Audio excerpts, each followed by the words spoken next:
पुराण शास्त्रगुड़िकरे वर्णित कहानीगुड़िकरे देवता माने किंबा सिद्ध मुनि माने प्रसन्न होई मनुष्य एवं राक्षस मानकु विभिन्न प्रकार अद्भुत वरदान देइथिबा देखिबाकु मिले। एही वरदान कहा पई शुभंकर होइथिबा बेले संसार पई दुखर कारण मध्य होइथाय।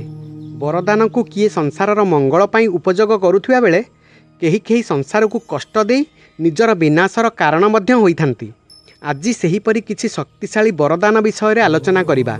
जय पतितपावन जगन्नाथ, जय सनातन। आपण देखुछंती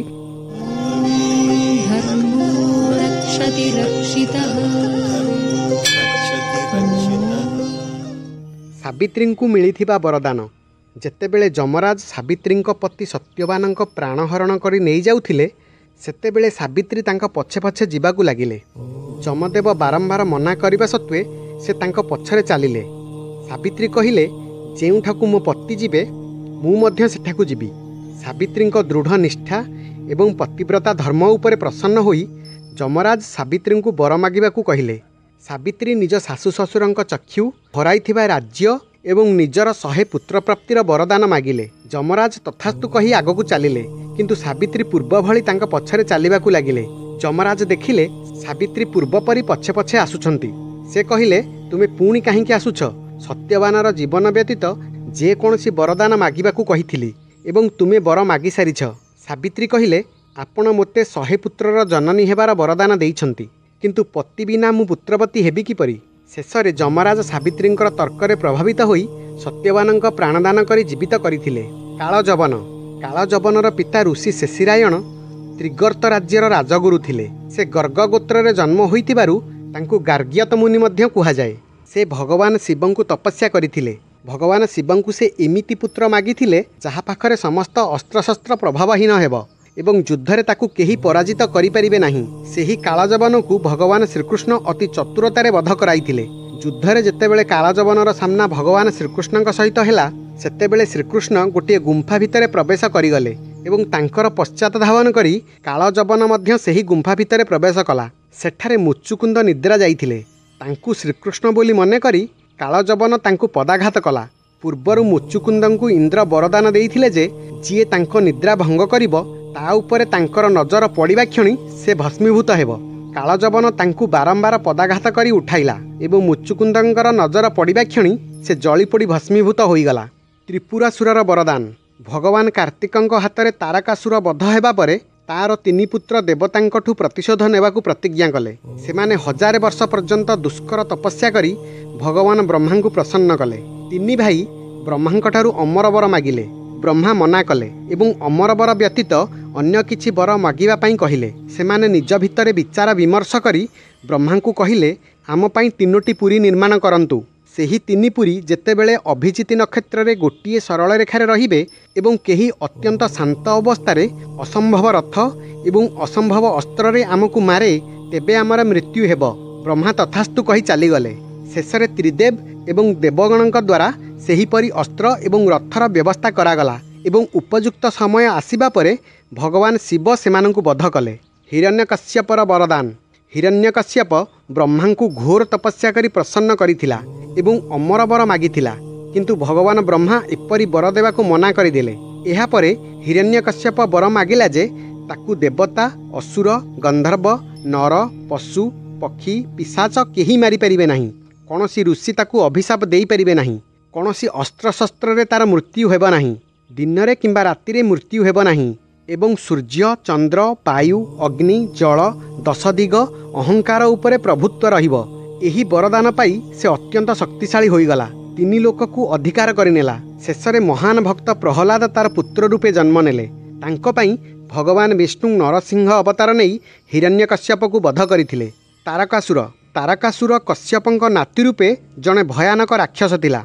से भगवान ब्रह्मा को घोर तपस्या करी प्रसन्न करिथिला। ब्रह्मा ताकू वर मागिबाकू कहिथिले। तारकासुर 2टी वर मागिथिला। गोटिए हेला मो परी बलवान केही न हुअन्तु एवं द्वितीय रे जदि मोर मृत्यु हेबो तेबे भगवान शिवंक पुत्र द्वारा। ब्रह्मांक ठारू एही 2टी वर पाई तारकासुर घोर अन्याय करिबाकू लागिला। सेथिपाई कार्तिकेयंकर जन्म हेला। से तारकासुर को वध कले। पितामह भीष्म। पितामह भीष्मंकु इच्छा मृत्युर वरदान मिलिथिला ଏହି बर ତାଙ୍କ ପିତା ମହାରାଜା ଶାନ୍ତନୁ ଦେଇଥିଲେ। ଶାନ୍ତନୁ ହରିଦାସଙ୍କ କନ୍ୟା ସତ୍ୟବତୀଙ୍କ ରୂପରେ ମୁଗ୍ଧ ହୋଇ ତାଙ୍କ ପିତାଙ୍କ ନିକଟରେ ବିବାହ ପ୍ରସ୍ତାବ ରଖିଥିଲେ। କିନ୍ତୁ ହରିଦାସ ସର୍ତ୍ତ ରଖିଲେ ଯେ ହସ୍ତିନାପୁରର ଉତ୍ତରାଧିକାରୀ ତାଙ୍କ କନ୍ୟା ସତ୍ୟବତୀଙ୍କର ସନ୍ତାନ ହିଁ ହେବ। ସେତେବେଳେ ଭୀଷ୍ମ ଆଜୀବନ ଅବିବାହିତ ରହିବାର ପ୍ରତିଜ୍ଞା କରିଥିଲେ। ଏହି ପ୍ରତିଜ୍ଞାରେ ପ୍ରସନ୍ନ ହୋଇ ଶାନ୍ତନୁ ଭୀଷ୍ମଙ୍କୁ ଇଚ୍ଛାମୃତ୍ୟୁର ବରଦାନ ଦେଇଥିଲେ। ରାବଣ, ଲଙ୍କପତି ରାବଣ ସେ ସମୟର ସବୁଠାରୁ ଶକ୍ତିଶାଳୀ ରାକ୍ଷସ ଥିଲା। ସେ ଭଗବାନ ବ୍ରହ୍ମାଙ୍କୁ 10,000 ବର୍ଷ କଠିନ ତପସ୍ୟା କରିଥିଲା। ଭଗବାନ ବ୍ରହ୍ମା ରାବଣର ତପସ୍ୟାରେ ପ୍ରସନ୍ନ ହୋଇ ବରଦାନ କରିଥିଲେ କି ଦେବତା, ଗନ୍ଧର୍ବ, ଯକ୍ଷ, ଦୈତ୍ୟ ଏବଂ ଅନ୍ୟ କୌଣସି ରାକ୍ଷସ ତାର ବଧ କରିପାରିବେନି। ସେ ଏତେ ଅହଙ୍କାରୀ ଥିଲା ଯେ ସାଧାରଣ ମନୁଷ୍ୟଙ୍କୁ ଅତି ହେୟ ମନେକଲା। ସାଧାରଣ ମନୁଷ୍ୟ ଯେ ତାର କିଛି କ୍ଷତି କରିପାରିବେ ସେ କଥା ସେ ଭାବୁନଥିଲା।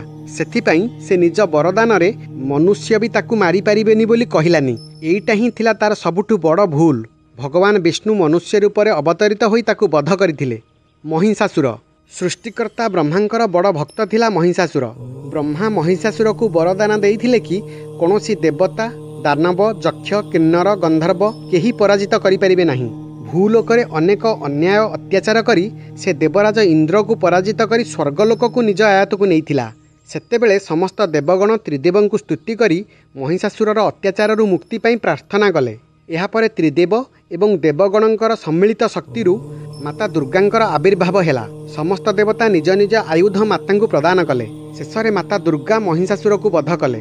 ମେଘନାଦ, ରାବଣର ପୁତ୍ର ମେଘନାଦକୁ ଭଗବାନ ବ୍ରହ୍ମାଙ୍କଠାରୁ ଏହି ବରଦାନ ମିଳିଥିଲା କି ଯଦି ସେ ଦେବୀ ନିକୁମ୍ଭିଳାଙ୍କ ଯଜ୍ଞ ସଫଳତାର ସହିତ ସମ୍ପୂର୍ଣ୍ଣ କରିଦିଏ ତେବେ ସେ ଅଜେୟ ହୋଇଯିବ।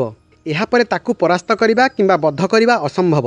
ଯଦି କେହି ସେହି ଯଜ୍ଞ ଭଙ୍ଗ କରିଦିଏ ତେବେ ତା ହାତରେ ତାର ମୃତ୍ୟୁ ହେବ। ଅନ୍ୟ ଏକ ବରଦାନ ତାକୁ ଭଗବାନ ଶିବଙ୍କଠାରୁ ମିଳିଥିଲା। ତାହା ହେଉଛି ତାମସୀ ମାୟା। ଏହି ତାମସୀ ମାୟାକୁ ଯେତେବେଳେ ସେ ଉପଯୋଗ କରୁଥିଲା ସେତେବେଳେ ରାକ୍ଷସ କଥା ଛାଡ଼ନ୍ତୁ, ଦେବତାମାନେ ମଧ୍ୟ ତାକୁ ଭେଦ କରିପାରନ୍ତି ନାହିଁ। ଏହି ବିଦ୍ୟା ବଳରେ ଅଦୃଶ୍ୟ ଭାବରେ ରହି ସେ ଶତ୍ରୁ ଉପରେ ଆକ୍ରମଣ କରୁଥିଲା। ହନୁମାନ, ବଜରଙ୍ଗବାଲି ହନୁମାନଙ୍କୁ ବ୍ରହ୍ମାଙ୍କଠାରୁ ଏହି ବରଦାନ ମିଳିଥିଲା କି କୌଣସି ଅସ୍ତ୍ରଶସ୍ତ୍ରରେ ତାଙ୍କର ମୃତ୍ୟୁ ହେବ ନାହିଁ। ଇନ୍ଦ୍ରଦେବ ତାଙ୍କୁ ଇଚ୍ଛା ମୃତ୍ୟୁର ବରଦାନ ଦେଇଥିଲେ ଏବଂ ତାଙ୍କର ଅଙ୍ଗକୁ ବଜ୍ର ସମାନ ଶକ୍ତ କରିଥିଲେ। ପ୍ରଭୁ ଶ୍ରୀରାମ ଏବଂ ମାତା ସୀତା ତାଙ୍କୁ ଚିରଞ୍ଜୀବୀ ହେବାର ବରଦାନ ଦେଇଥିଲେ। ବରୁଣଦେବ ତାଙ୍କୁ ସମୁଦ୍ରରୁ ରକ୍ଷା କରିବାର ବରଦାନ ଦେଇଥିଲେ। ମାତା ସୀତା ତାଙ୍କୁ ବରଦାନ ଦେଇଥିଲେ କି ସେ ନିଜ ଇଚ୍ଛାରେ କାହାକୁ ମଧ୍ୟ ଅଷ୍ଟସିଦ୍ଧି ଏବଂ ନବନିଧି ପ୍ରଦାନ କରିପାରିବେ। ସବୁଠାରୁ ଶକ୍ତିଶାଳୀ ବରଦାନ ଭିଡ଼ିଓର ଏ ହେଉଛି ପ୍ରଥମ ଭାଗ। ଆପଣଙ୍କୁ ଯଦି ଏହି ଭିଡ଼ିଓଟି ଭଲ ଲାଗିଥାଏ ତେବେ ଚ୍ୟାନେଲକୁ ସବସ୍କ୍ରାଇବ୍ କରନ୍ତୁ। ରହିଲି। ଜୟ ଜଗନ୍ନାଥ, ଜୟ ସନାତନ।